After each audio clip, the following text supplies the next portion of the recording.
Amen at amen. Hallelujah. Praise God. Bago kayo umupo, pakikumusta yung katabi mo at sabihin mo, it's good to see you today. Alright. It's good to see you all. Praise God. Tayo po ay magsiupo na. Purihin ang Diyos. Well, this afternoon, I'm going to conclude our series on faithful servants or servanthood or serving God by serving others. Praise God. Well, you heard Doc Rolly's message last Sunday, serving God in the face of challenges. Okay? Serving God during difficult moments. Hallelujah. What a very powerful testimony the Lord has showed to us. Kaya palakpakan po natin ang ating Panginoon sa mga napagpala, okay, sa karamdaman, stage 4 lang, cancer, pinagaling ni Lord. That's a miracle. Only God can do that. Amen? And yet, during those time, hindi sumuko at patuloy na naglilingkod sa biyaya ng Panginoon at patuloy na nagbimisyon. Well, biyaya lang ng Diyos talaga. You know, it's all because of the grace of God. Kung hindi po sa biyaya ng Diyos, wala po tayo dito ngayon. Kaya, it's all because of His grace. Meron nga, no? Yung iba, sakit ulo lang, dahil kulang sa tulog, ayaw na mag-serve. You know? Ayaw na mag-church. Ayaw na mag-cell group. Or yung iba, naghahanap pa ng dahilan kung anong sakit ang idadahilan, kung bakit sila hindi nakakapaglingkod. Ano kaya baka pag tinanong ako ni Pastor mamaya, ano naman kayo sasabihin ko? Kung bakit ako wala sa cell group or wala. Okay? So, pero wala dito nun. Di ba? Wala sa compression. So, kaya tayo ay patuloy na naglilingkod sa Panginoon. Church, it's about time to be serious and not to take for granted ang gawain ng Diyos. Be a faithful steward. Yung may kusa, may initiative, at may malasakit sa ating church para magpatuloy siyang lumago sa kanyang pananampalataya. Kaya sa totoo lang, to be a faithful steward, mindset lang. It's all about renewing your mind. It's about, setting your mind of who you are, what you need to do. To have a right mindset. Yes, that is the message today about the mindset of a true servant. Alam nyo, sabi ko nga, lumaki ako sa farm at doon sa farm, meron kaming kalabaw. Kasi noon, hindi pa mga mechanized, lahat ay trabaho ng kalabaw. And we have this kalabaw probably served us for more than 15 years. So bata pa ako, ito na yung kalabaw namin, nakita ko malaki siya, pero mabait. In fact, kung ako magpapastol, pag hindi ko abot at kayang sumakay, alam gagawin ng kalabaw, lumuluhod siya. Okay? At pagluhod, saka ko naman sasampay yung pako. Alright? And so, well, alam niya umuwi sa bahay namin without me maneuvering kung ano man yung tali. In fact, several times, ay nawawala ang kalabaw dahil kahanap niya ng greener pasture hanggat yung mga pati na yung mga mais ng kapitbahay kinakain niya. Okay? Dahil mas paborito niya yon. At nag-worry kami kung saan, kanto, saan siya napapadpad. And, maya-maya, andyan na siya. Alam niya ang way niya pauwi. At pag-uwi namin, kung pagkatapos na siya ay aking pakainin, alam niya yung gagawin niya. Kung saan siya pupunta para inom ng tubig. Alam niya rin pagkatapos niya kung saan siya matutulog o kung saan siya naputikan para to protect him from mosquitoes, alam niya kung saan siya lulubog magdamag. Okay? In other words, Okay, itong kalabaw na ito ay may mindset na siya sa kanyang ginagawa. He is always at dawn, he is always ready for the day's work. And then, itong kalabaw namin ay binenta ng father ko dahil, well, sabi ko nga, maraming mga mechanized na lahat, so hindi na kailangan ng kalabaw at matanda na siya, binenta niya sa napakalayong lugar. Ano? Hindi niya kayang ipakatay para ibenta, parang ganon, ano? Kundi may gustong bumili. So, minsan, itong kalabaw na ito, pagkatapos na bilhin, ay nakawala. Alam niyo kung saan siya pumunta? Sa bahay namin. Umuwi. And that's, more than 10 kilometers. Okay? Alam ni auntie yung mga distance doon. So kung bakit siya umuwi, dahil ang alam niya ay doon siya umuwi. And then sinauli ng father ko, and then at one time, pumunta yung father ko ulit doon sa lugar na yon, hindi naman tungkol sa kalabaw, kung ano man yung business niya doon, siya po ay narinig ng kalabaw, umiyak yung kalabaw.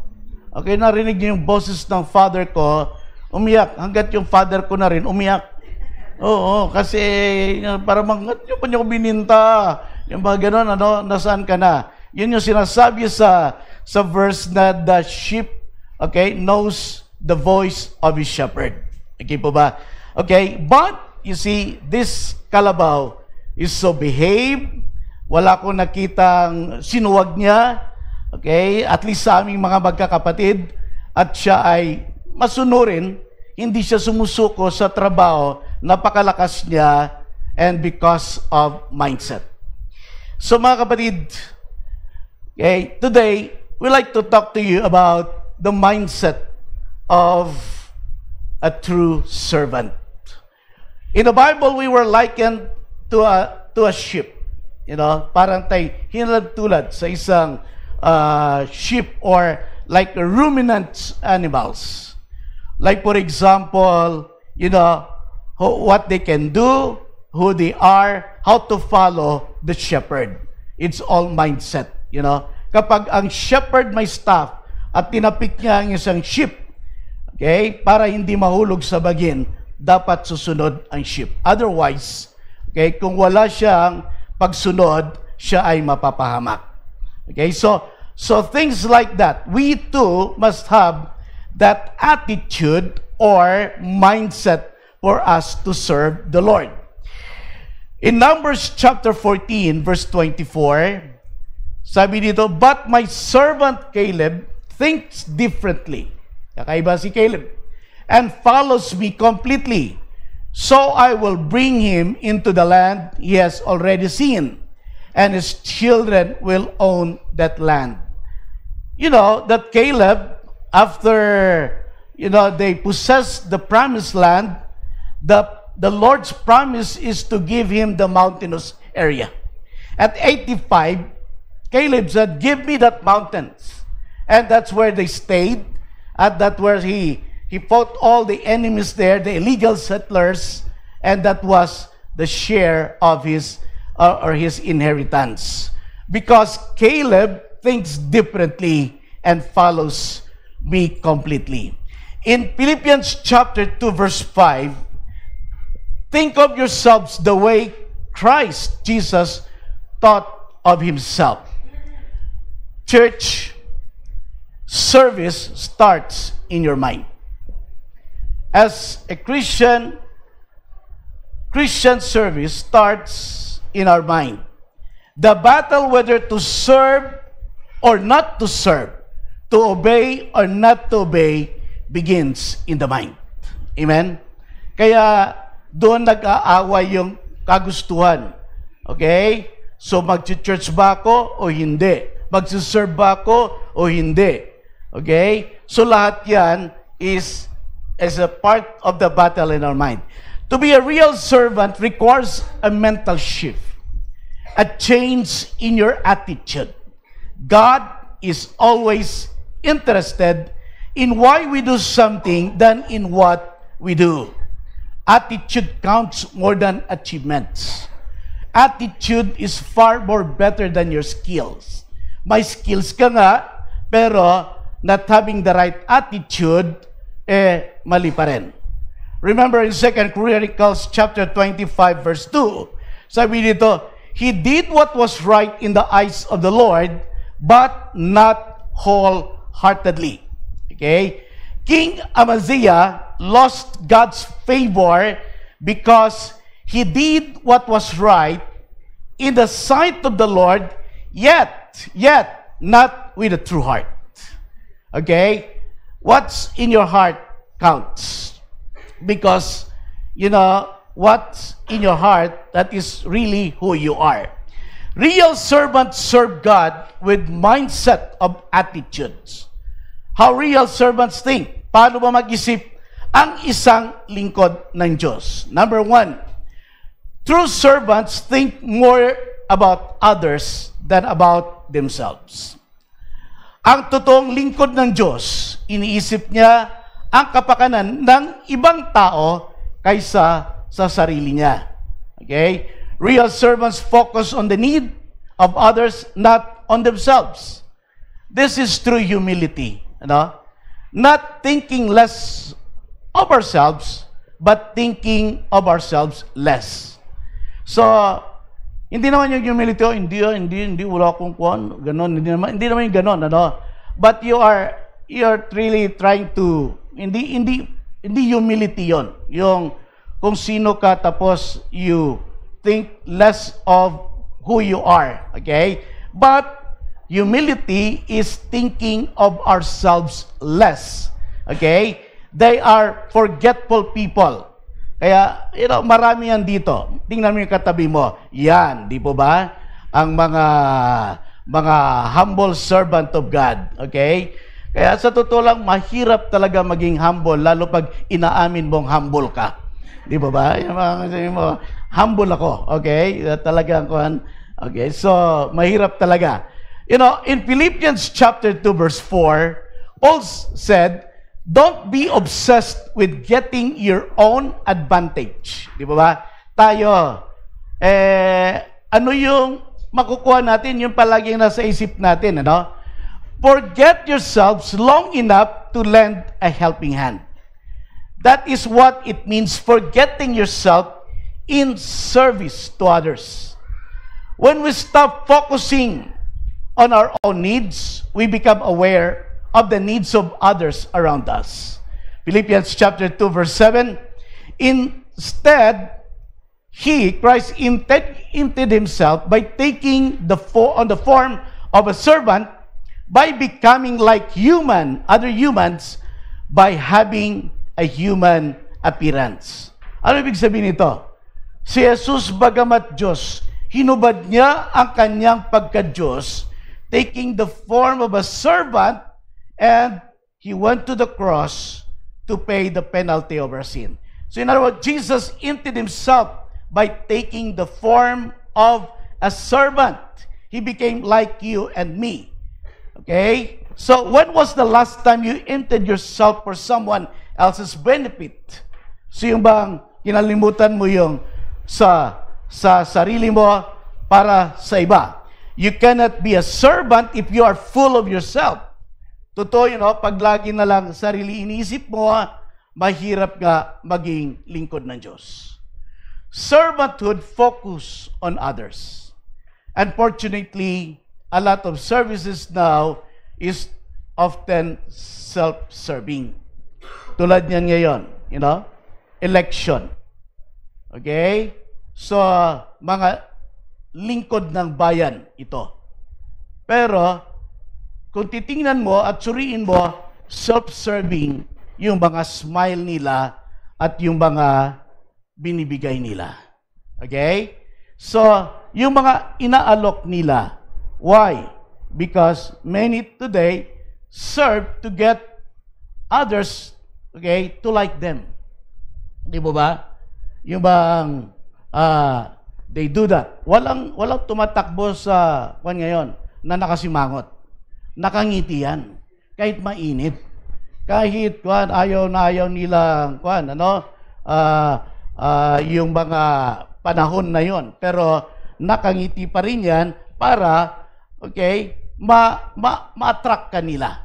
So many today serve to get others to like them, to be admired, or to achieve their own goals. Marami din Christians ganyan. Even inside the church, self-serving.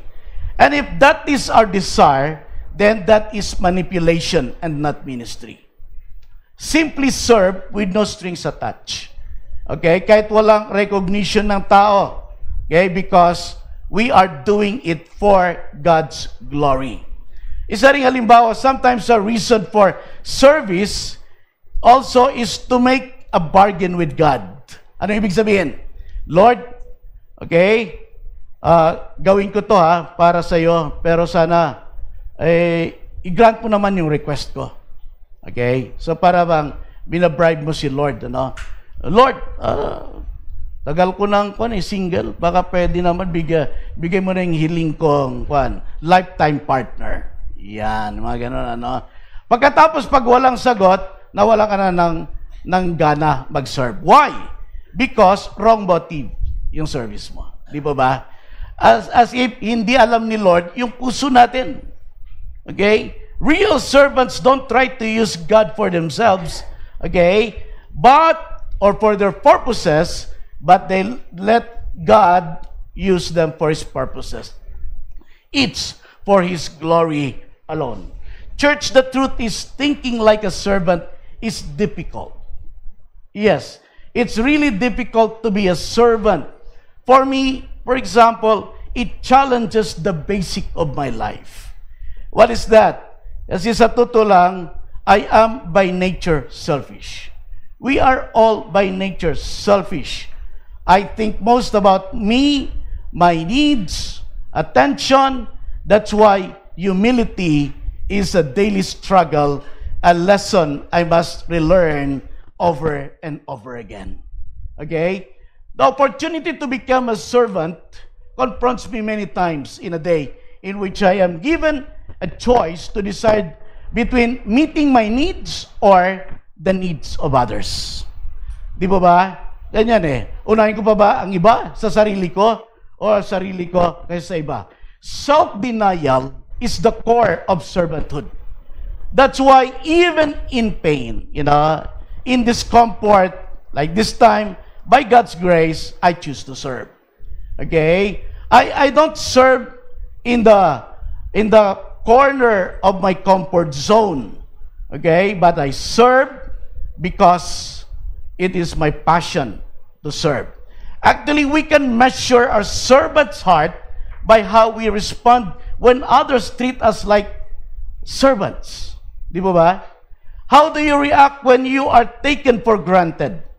Or you are treated as an inferior? Hindi ka nabati na kumusta, magagalit ka, or you were addressed in a wrong way, or you don't like it to be addressed. Sabi ko nga kanina umaga, si Hazel, one day, siya ay siguro nagluluto, may nakalimutang bilhin, yung pang-asim. So, merong store sa harap namin. So, siguro, nakapambay lang siya. At, alangan naman nakagaw na, no? Okay.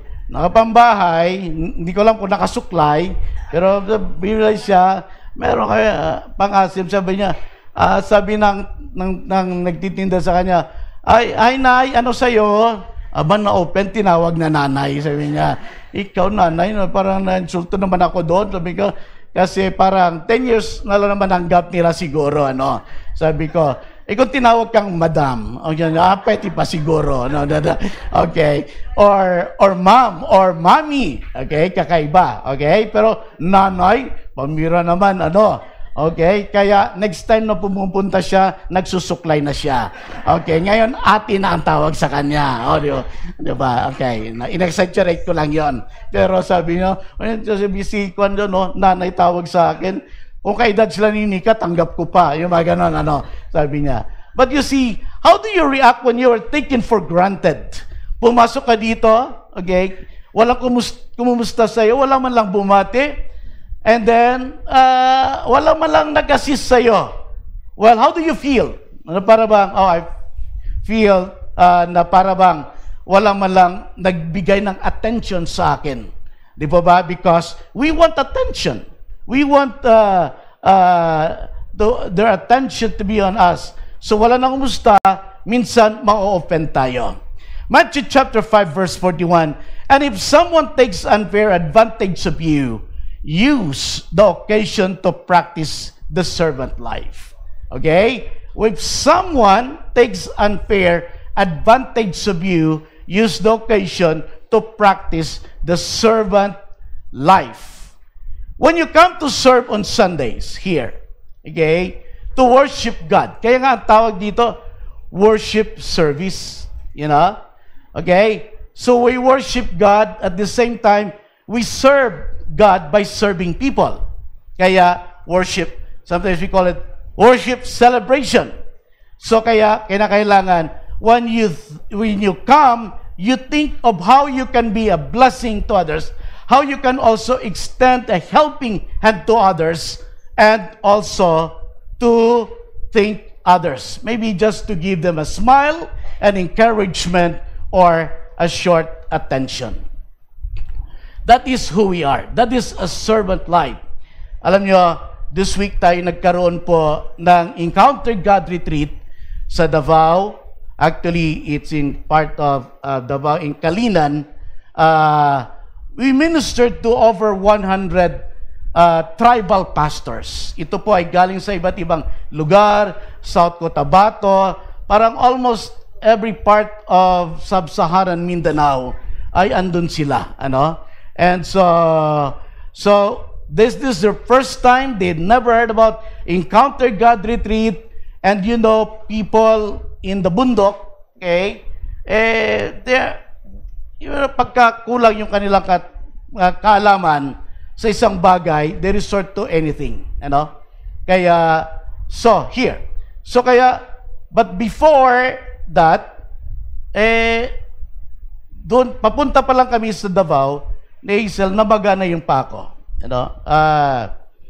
Talagang, hindi ko alam kung bakit namaga, pero that day we were in, day before that we were in Pangasinan. Nag-mission din tayo. Ano? So, nung namaga, so, of course, Doc EJ to the rescue. Doc, pinapicturan lahat ng angle, okay, kung may insect bites ba or whatever. So, as in, ang laki. So, kung ano-ano na tumatakbo sa isip ko, ano ba to? Elephant leg, ano mga ganon-ganon na, ano ba to? Kailangan bang, what? So, anyway, patuloy na sumasikip every day ang level of pain. Okay? Ay, pakyat ng pakyat. Hanggat nung first day ng EGR, talagang I can barely stand and walk because may tubig. Ano? So, and then, may sugat na at then, mahapdi. Hanggang ngayon, kumikirot. Okay? Of course, bumalik na kami dito, and we all know that we have another EGR yesterday, now, with the SICAC students. Yung mga high school department ng SICAC ay nagkaroon ng spiritual retreat, and they used our spiritual encounter God retreat. Ano po? And so they were here yesterday, about 60 of them, and we ministered. And so, well, I appreciate so much how our staff, our pastor, our elders assisted so much to lighten my load. So, for me to work, okay? For me to do what God wants to do. So, I have to cancel some of our meetings. I have to cancel some of my errands and meetings. And the staff is doing the part. I thank God especially for Kuya Philip and Teacher Mergy and Jay and the rest of the young people. Palakpakan po naman natin sila. So they prepared everything. I'm just trying to give them instruction what to do. Sabi ko, tuloy. And I appreciate so much Pastor Alex texting me, offering me, Pastor Joms, if you cannot make it, I can preach it for you on Sunday. So things like that, I appreciate so much how we can help. Sa Davao, I appreciate the team's help because andyan sila TJ, Andyan sila Kuya Bim, just helping me to walk and just to be able to do, okay, my preaching assignment. Ganito rin po yun, ano? Nakahang yung mga paa ko habang kumikirot. But praise God that by the grace of God. So what is that? Okay? These people, they did not just think about their assignment, about what they can do, what they're supposed to do, but they think of me on how they can help, they can ease the load, and to also help me to lessen the pain of itong aking right leg. So in other words, if we think of others, we can be a servant. Okay? So number 2, servants think about their work, not what others are doing. Ang mindset ng isang totoong servant ay iniisip niya ang assignment niya, hindi yung assignment ng iba. Ang ibig ko sabihin nito, ang totoong lingkod ng Diyos, iniisip niya at hinuhusayan ang kanyang gawain at hindi pinapakialaman ang gawain ng iba. Hindi nagmamarites. Okay po? Okay? Meaning, servants don't compare, don't criticize or compete with other servants or ministries. They are too busy doing the work of God has entrusted to them. Okay? Competition between God's servants is illogical for many reasons. One, we are all on the same team. Di ba? We all belong to one family, one body. We are all teammates, right? Pakitabik na katabi mo, hello teammate, sabi mo, okay? We are all teammates in the kingdom of God. Okay? Ang goal natin is to make God look good and be glorified and not make ourselves look good. Okay? We are all given different assignments and we are all shaped differently. Sabi nga sa Galatians chapter 5 verse 26, that means we will not compare ourselves with each other as if one of us were better and another is worse. Di ba? Kapag may competition, may amount of competition ang ministry, you are as if you're saying, I am better than them. Okay? You tend to have that mindset. We have far more interesting things to do with our lives. Each of us is an original. Okay? Meaning you are unique. Okay? There are many things that you can do that others cannot do. There are people who can do something that you cannot do because we are all original. We are all unique. Can I hear amen?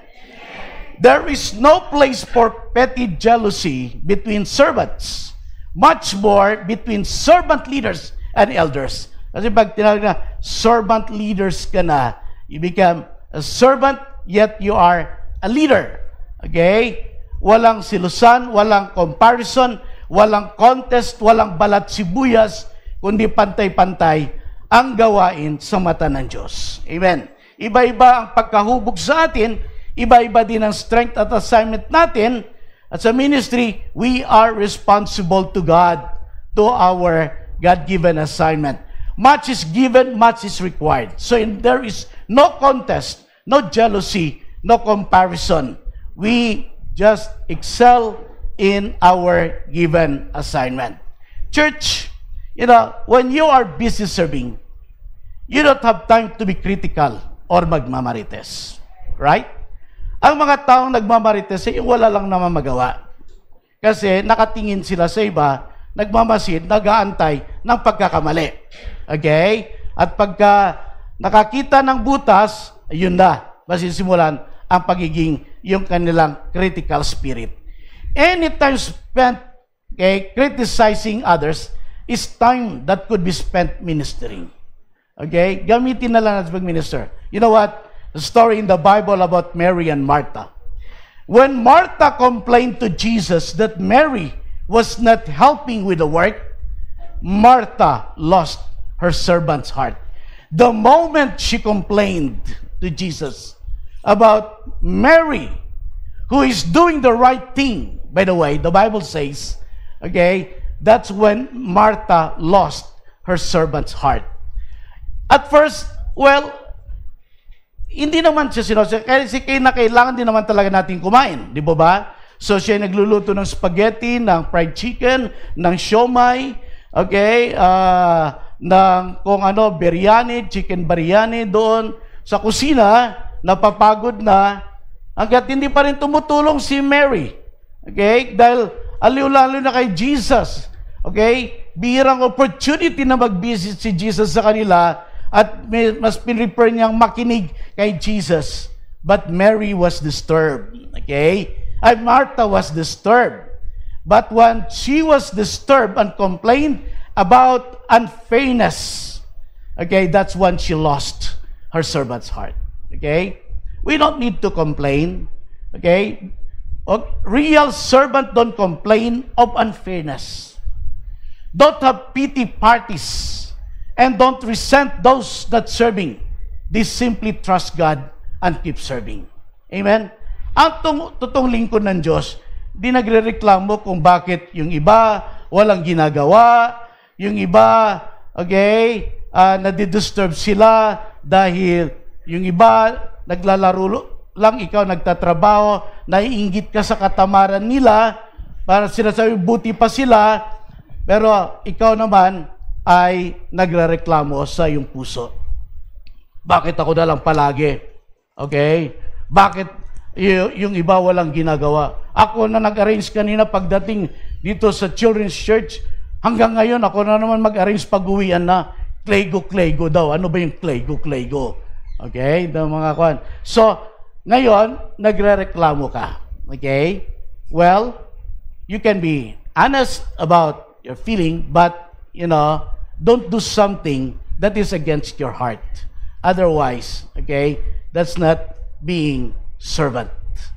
Kapatid, huwag kang tumingin sa iba bagkos ikaw magpatuloy alang-alang sa gawaing pinagkaloob sa iyo ng ating Panginoon. We serve God.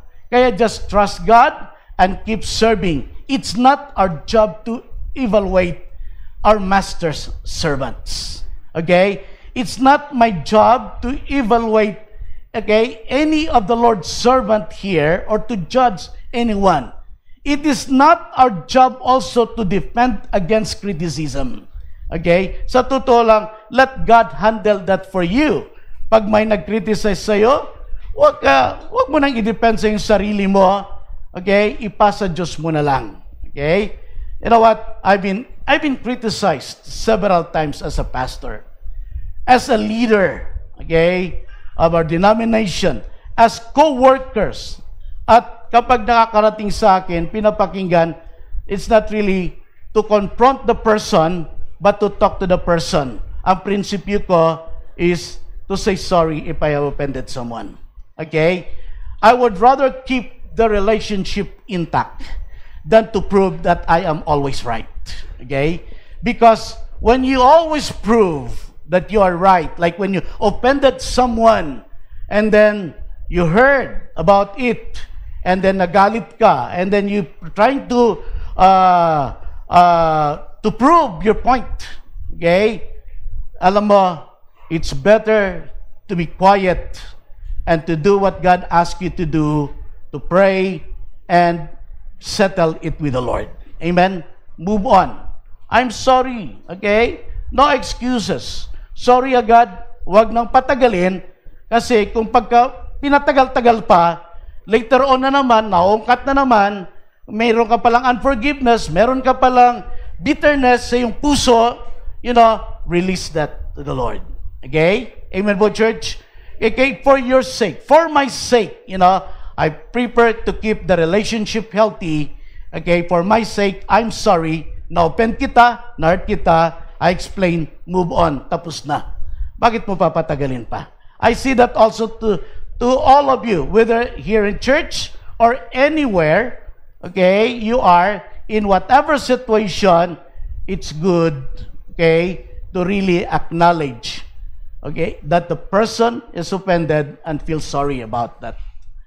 Parang like in my case, parang kung ako, tatay niyo rin ako, spiritually. Minsan, passionate lang, and bilang tatay, minsan, stricto din, di ba ba? Okay? But it's not meant to offend someone or to check or to judge someone. Can I hear amen? Okay? But the relationship is intact. A servant leader focuses on his or her work, not on others. Do not worry, if you serve like Jesus, you can expect to be criticized. Okay? Wala naman siguro tao dito hindi pa na-criticize. Di ba ba? Ikaw si Jesus hindi nakalusot sa criticism. How much more tayo? So, muli alalahanin mo na nagiging critical ka sa ibang servants, maging focus ka on the work or focus on the Lord and on others. Focus on the work God has given you. Okay? And focus on the Lord, not on others. Okay? Number 3, servants' mindset. Servants base their identity in Christ. Ang totoong lingkod ng Diyos, ang kanyang tunay na pagkatao ay na kay Kristo. We serve based on who we are in Christ. Okay? A new creation, a child of God. 2 Corinthians 5:17.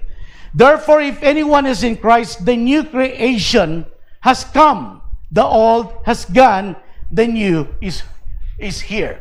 So, tayo po, nung tayo ay nakay Kristo na, tayo ay bago ng nilalang. Yung mga dati at lumang buhay natin, tayo ay bago na. Ang bunga ng banal na spirito ang nagkahari sa atin. Okay? Because when you remember who you are in Christ, like you know you are deeply loved, you are accepted by grace, servants don't have to prove their worth. Okay? Tandaan mo kapatid, lahat tayo ay makasalanan. Sa biyaya ng Diyos tayo kanyang pinatawad, biniyayaan ng buhay na walang hanggan, iniligtas, tinawag upang maglingkod. Kaya anumang assignment binigay sa atin ni Lord, sa palagay mo ito man ay mababa, sa palagay mo man ito ay maliit kumpara sa iba, ito ay ating pasalamatan sa Panginoon. Dahil ang sino mang mapagkatiwalaan sa malilit na bagay ay sa kanya ay pagkatiwala ang mga malalaking bagay. Kasi sa totoo lang, di rin naman sana dapat tayo karapat dapat maging lingkod ng Diyos. Okay? Wala pong deserving because of what we have done, but because of the grace of God. So, we are here, we're serving the Lord, biyaya ni Lord yan. Remember, one of the things Jesus did during His earthly ministry was to wash His disciples' feet. Tama po ba? Okay? He bowed down, stooped down to serve and wash His disciples' feet. A symbol of a servanthood, a lowest form of a servant's work, lower than that of a sunshine boy job, which is a job devoid of status. Parang mahina. But Jesus knew who He was. So the task did not threaten His self-image. Minsan, ayaw natin gawin yung isang bagay para kasing nahiya ka. Di ba ba? Parang nakakababa naman ng loob ito. Parang ako po ay taga-map or taga-ko na lang. Okay, honestly, not for boastfulness, but I map CRs. Okay, when I see it, it's dirty. Okay, hindi ko pabayaan yon. Amen po. So, I'm not saying this, okay, for you to know it, because no, it is about mindset and attitude. This is my home, this is my church, this is, where I belong, and I must help. Okay? Ano ba naman yung 3 square meters ng area na yan na punasan mo dahil may putik-putik na apak-apak? Amen, church? Okay? So, hindi yung pagbababang loob, okay, para sabihin na parang wala na akong kwenta. No. your identity is in Christ. Amen? You are a child of God. You are doing it for the Lord. Jesus knew who He was, so the task of washing His disciples' feet did not threaten His self-image. So anything that we can do here, okay, then we will continue to do. John chapter 13, verse 3 to 4.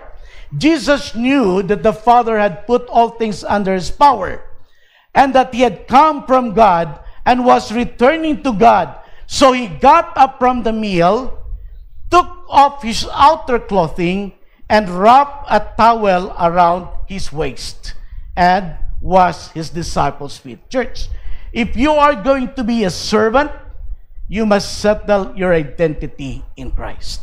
Amen? Okay? It's not how others sees you, but how God sees you. Only secure people can serve God well. Insecure people are always worrying about how they appear to others. What would others think of me? Okay? Ano sasabihin na lang ni Lord? Okay? There are, times when, okay, even pastors, para bang cannot accept that they work as a pastor. Cannot introduce themselves as a pastor. Para bang kinahiya ang pagiging isang pastor. Okay? Parang, para bang, oh, pastor ka, parang immediately parang ang baba ng tingin. Di ba? But my identity, I serve, okay, the King of Kings and the Lord of Lords. I serve my Creator. I am serving the God who owns the universe. So, why would I be bothered about serving God or being in the ministry? Okay? So, mga kapatid, ito po ang isang dapat na sa mindset natin, ang isipin mo kung sino ka kay Kristo. Church, if you are going to be a servant, you must settle your identity in Jesus Christ. Church, the more insecure you are, the more you will want people to serve you, and the more you will need your approval. Okay? Ganon ang gusto ng tao eh. When you base your worth and identity on your relationship to Christ, you are freed from the expectation of others. And that allows you to really serve them best. As a servant, your true identity is in Christ. See yourself as how God sees you. Amen? 2 Corinthians chapter 10, verse 18. You may brag about yourself, but the only approval that counts is the Lord's approval. Amen, church? Don't get the approval of men. Okay? Don't try to please men in serving, but please God. Amen, church? Okay? We need the approval of God. The truth is, the closer you get to Jesus, the less you need to promote yourself. You don't need those long introduction to serve, okay, the Lord. Okay? I have pastor friends na kung saan ay nangongolekta ng titles. Okay? After being, pastor, reverend, and then bishop, and then later doctor, and then later colonel, and then lahat na yata. Kaya pag inintroduce sa kanya, ang haba-haba ng kwan, Well, I simply want to serve my God. Okay? So sometimes people ask me about, Pastor, can you give me your resume so we can introduce you? Simply servant of God. Amen? I am here as a child of God. For example, itong si James. James is the half-brother of Jesus. But we look at how he introduced himself in James chapter 1, verse 1. Sabi niya, James, the half-brother of Jesus. No, he did not say that. Okay? James, a servant of God and of the Lord Jesus Christ, to the 12 tribes scattered among the nations, greetings to you all. Okay? So, pinagyabang niya ba kung sino siya kay Jesus at anong relationship nila? No, a servant of God. So, church, see your identity in Christ. Number 4, servants think like stewards, not owners. Ang totoong lingkod ng Diyos ay katiwala lamang at di na nagmamayari. We talked about this 2 Sundays ago. You are a manager and not the owner. Okay? Psalm 24 says, "The earth is the Lord's and everything in it, the world and those who dwell therein." Okay? Servants, remember that God owns it all. God is the real owner. Can I hear amen? In the Bible, a steward was a servant entrusted to manage a state. Okay? Or a property. Si Joseph, for example, in the Old Testament, was this kind of servant as a prisoner in Egypt. As a prisoner in Egypt, Potiphar entrusted Joseph with his home. Okay? And then later, the jailer entrusted Joseph with his jail. Eventually, Pharaoh entrusted the entire nation to Joseph. Di ba? Kasi nakita nila ng favor ni Lord ay nananalaytay sa kanya. Okay? Kaya nga naman, doon pumunta ang mga Israelites dahil, dahil kay Joseph. Napunta sila doon dahil andun ang pagkain. Servanthood and stewardship go together. 1 Corinthians chapter 4, verse 1, people should think of us as Christ's servants, stewards, entrusted with the mysteries of God. Since God expects us to be trustworthy in both, okay, how are you handling the resources, the gift, time He has entrusted to you? To become real servants, you're going to have to settle the issue of money in your life. Jesus said, Luke chapter 16, verse 13, "No one can serve two masters. Either you will hate the one and love the other, or you will be devoted to one and despise the other. You cannot serve both God and money." So, how are we handling the resources God has given to us as stewards? To become real servant, you are going to settle who is Lord and who is your master. The verse said, okay, the verse did not say, you should not, but the verse says, you cannot. Okay? You cannot. It is impossible. Living for ministry, for His kingdom, and living for money are mutually exclusive goals. Choose one. God insists on exclusive allegiance, not on part-time faithfulness. Amen? Be careful because money has the greatest potential to replace God in your life. Amen? So, more people are sidetracked from serving by materialism than anything else. Yung mga people nagsasabi, pag mayaman na ako, magbibigay ako kay Lord. Pag mayaman na ako, magpapatayo ako ng church. Okay? Magsuserve ako. Susunod ako kay Lord. Magmi-mission ako. Okay? So, alam mo, kalahati lang doon totoo. Okay? It's very hard to promise such things. Wealth is certainly not a sin. Again, wealth is certainly not a sin. My prayer is for all of you to be prosperous in health, in money, in spirit.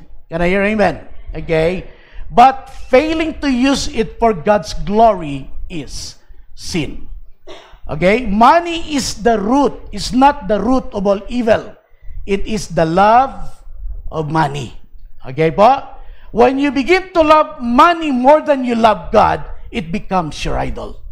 Okay? So yun po ang pinagbabawal. Don't you know that the Bible, that Jesus,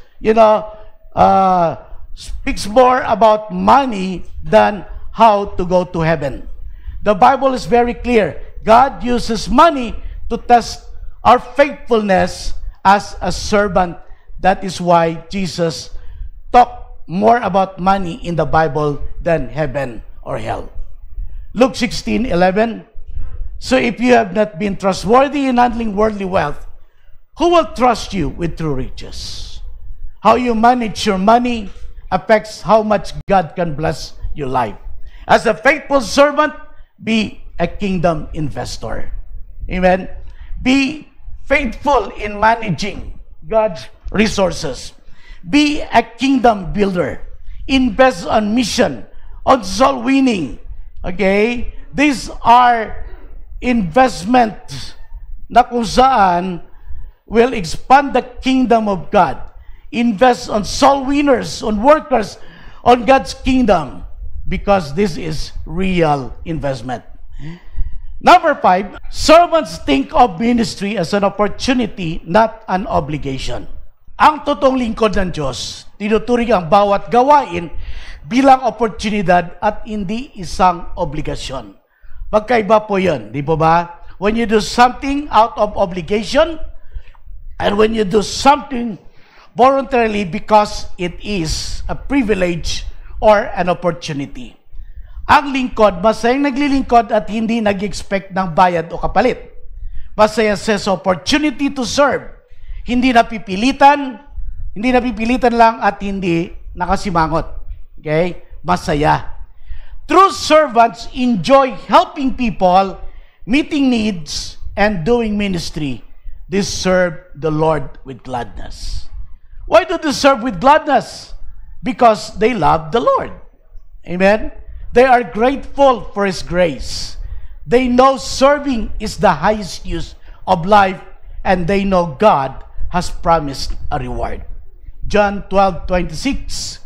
If any of you wants to serve me, then follow me. Then you will be where I am, ready to serve at a moment's notice. The Father will honor and reward anyone who serves me. We praise God for that promise. Hebrews chapter 6 verse 10. For God is not unjust.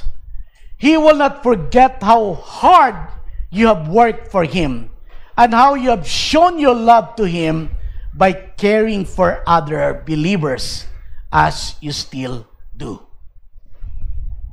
We praise God for the opportunity to serve the body of Christ, churches. Just like I said last week, we were invited to minister to their pastors, the tribal convention. Kung hindi lang pipigilan, mahigit pa yata 200 ang sasama. And so sabi ko nga, pwede ba 70 lang para makaminister ng maayos? Hindi napigilan, over 100 pa rin dumating. And they came from. Well, we take this, I call this an opportunity to minister to them. We are not doing this for a pay. We're not doing this for love gift. No. In fact, God used the resources given to this church to help them. Okay? Yesterday, SICAC EGR is another opportunity. Imagine opportunity again to share the gospel, the word of God to the 60 students and young people. Can you imagine what will happen to them as they receive the word of God, especially those who will have received Jesus Christ for the first time? Ito po ay walang kapalit. Okay? Well, this week, a while ago, I had my meetings again with our correctional institution for women team, because we're going to have EGR also with the inmates. So 55 inmates will be ministered this Thursday and Friday. Are we doing this for money? No. Okay? We call this a privilege, an opportunity for us to minister to the people deprived of liberty. Okay? We could, we can make some excuses and instead do nothing. Ba't ka magpapakapagod, But this is what we often say in the eldership, that this is not minus, this is not, deduction. 10 minus 1 is not a deduction, but 10 minus 1 is a 100-fold blessing.